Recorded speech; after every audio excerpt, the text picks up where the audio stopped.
भाजपचे प्रदेशाध्यक्ष रवींद्र चव्हाण हे लातूरमध्ये आले आणि माजी मुख्यमंत्री दिवंगत विलासराव देशमुख यांच्या आठवणी 100% पुसल्या जातील असं वक्तव्य त्यांनी केलं आणि त्याचे पडसाद सर्वत्र उमटले। त्यांनी दिलगिरी सुद्धा व्यक्त केली।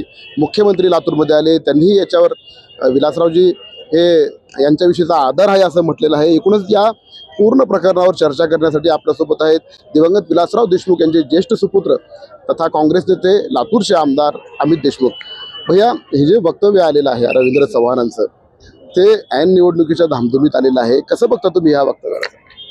हे रवींद्र चव्हाण यांनी जे वक्तव्य केलं, खरं म्हणजे मी यापूर्वी म्हणालो की असं वक्तव्य त्यांनी करायला नको होतं आणि यातून साधारणतः राजकारणाची वृत्ती प्रवृत्ती स्तर हा आपल्याला दिसून येतो।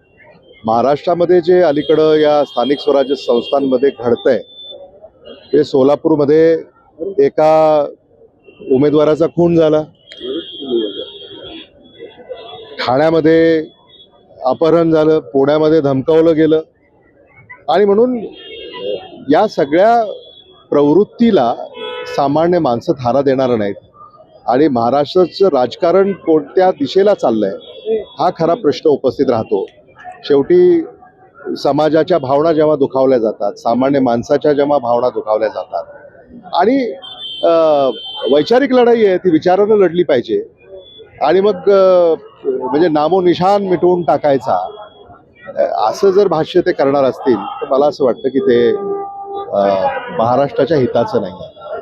रवींद्र चव्हाण कोकणातून मुंबई मार्गे लातूरला आल्याबरोबर त्यांना विलासरावांचीच आठवण झाली। हे आमच्यावर असा आरोप होतो की आदरणीय विलासराव देशमुख साहेबांचं नाव घेतल्याशिवाय तुमचं भाषण होत नाही, कसं होईल? आदरणीय विलासराव देशमुख साहेब हे आमचं शक्तिपीठ आहे, त्यामुळं त्यांचं नाव घेतल्याशिवाय तर आमचं भाषण पूर्ण होणारच नाही। पण मला याचा आनंद आहे की आता अलीकडं भारतीय जनता पक्षाचं सुद्धा भाषण आदरणीय विलासराव देशमुख साहेबांचं नाव घेतल्याशिवाय पूर्ण होत नाही। मुख्यमंत्र्यांनी या पूर्ण प्रकरणावर पडदा टाकण्याचा प्रयत्न केला। जाहीर सभेत त्यांनी विलासरावजी यांच्याविषयी आदर असल्याचं म्हटलेलं आहे, याच्याकडे कसं बघतं? नाही, मुख्यमंत्र्यांनी भाष्य केलं आणि कसं असतं की मुख्यमंत्र्यांना खरंच अनंत अडचणींना तोंड द्यावं लागतं अलीकडं, कारण त्यांचे सहकारी हे चुका करत राहतात आणि त्या चुकांवर पांघरून घालत राहतात मुख्यमंत्री आणि म्हणून मला असं वाटतं की त्यांच्या सहकार्याने किमान त्यांना ही तसदी यापुढे तरी देऊ नये। रवींद्र चव्हाणांच्या वक्तव्यामुळे लातूरमध्ये एक सहानुभूतीची लाट आहे, म्हणजे काँग्रेसच नाही तर सर्व पक्षीय नेते असतील सोशल माध्यमातून व्यक्त होत आहेत। एक पॉझिटिव्ह साईन काँग्रेसला मिळतोय का या महापालिकेत? त्याच्यामुळे पॉझिटिव्ह नेगेटिव्ह याच्यावर मी टिप्पणी करणार नाही। मला असं वाटतं की लोकभावना आपण जेव्हा सार्वजनिक जीवनामध्ये वावरत असतो, कुणीही कुठल्याही पक्षाचा, लोकभावनेचा आदर सारेच करतो, पण जेव्हा राज्यकर्ते लोकभावना दुखावतात तर त्याची किंमत त्यांना मोजावी लागते आणि मला असं वाटतं की भाजपच्या नेत्यांनी जे वक्तव्य केलं ते सामान्य माणसाला खटकलेलं आहे।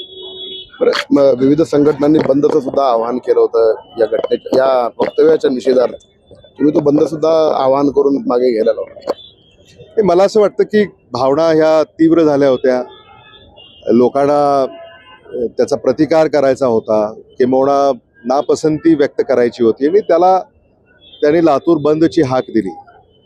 पण मला आणि आमच्या सहकार्याला असं वाटलं की लातूर बंद हे काही त्याचा म्हणजे पर्याय आहे असं आम्हाला नाही वाटलं, कारण लातूर बंद किंबहुना अशा म्हणजे विरोधाला विरोध करणं सुद्धा ही आपली संस्कृती नाही आहे। म्हणून कुठेही या राजकारणामुळे सामान्य माणसाला वेठीस का धरावं किंवा त्याच्या दैनंदिन जीवनामध्ये अडथळे निर्माण का करावेत याचा आम्ही विचार केला आणि आम्ही त्यांनाही आव्हान केलं की लातूर बंद याची हाक जी आपण दिली आहे ती माघारी घ्यावी आणि त्याचा जो निषेध व्यक्त करायचा आहे त्याला अनेक मार्ग आहेत, त्या मार्गाने तो निषेध व्यक्त करता येतो।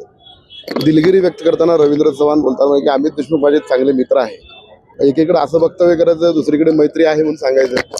नाही, आता वैयक्तिक संबंध मैत्री एका ठिकाणी ती कायम राहील. नाही, त्याच्यामध्ये काही अंतर येईल असं मला नाही वाटत. कारण पण राजकारण, पक्ष, विचार, सार्वजनिक व्यासपीठ आणि वक्तव्य हे एका ठिकाणी. ही वैचारिक लढाई आहे. मला असं वाटतं की या वैचारिक लढाईमध्ये दोन्हीही बाजू आपापले मुद्दे मांडत असतात आणि ते मुद्दे मांडले पाहिजेत. मुद्द्यांची ही लढाई होऊ शकते. पण जेव्हा एखाद्या पक्षाच्या प्रेरणा स्त्रोताचं नाव पुसण्या इथपर्यंत तुमची भावना तयार होते, हे मला असं वाटतं की त्यांच्याकडनं अपेक्षित नव्हतं. एक सिनियर नेता, एक लोकप्रतिनिधी म्हणून तुम्हाला असं म्हणजे काय वाटतं की म्हणजे एखाद्या दिवंगत झालेल्या व्यक्तीवर बोलू नये म्हणून काही डेकोरम राजकीय पक्षांनी काढावा का? कारण अशी वक्तव्य मला असं रुचत वाटतं- नाहीत अनेकांना. सतसत विवेक बुद्धी असते प्रत्येकाची आणि त्यानुसार ज्यांनी त्यांनी वागलं पाहिजे. मला असं वाटतं आता त्याच्यासाठी कुठं नियमावली वगैरे असणं असं असत नाही. मला असं वाटतं राजकारणामध्ये धडे मिळतात, लोक धडे देतात, त्यातनं शिकायचं आणि पुढे चालायचं. तर हे होते विलासराव देशमुख यांचे सुपुत्र अमित देशमुख यांनी सांगितलं की सतसत विवेक बुद्धीतूनच येत्या काळात नेत्यांनी वक्तव्य केली तर ते अधिक बरं होईल. शशिकांत पाटील, न्यूज 18 लोकमत, लातूर.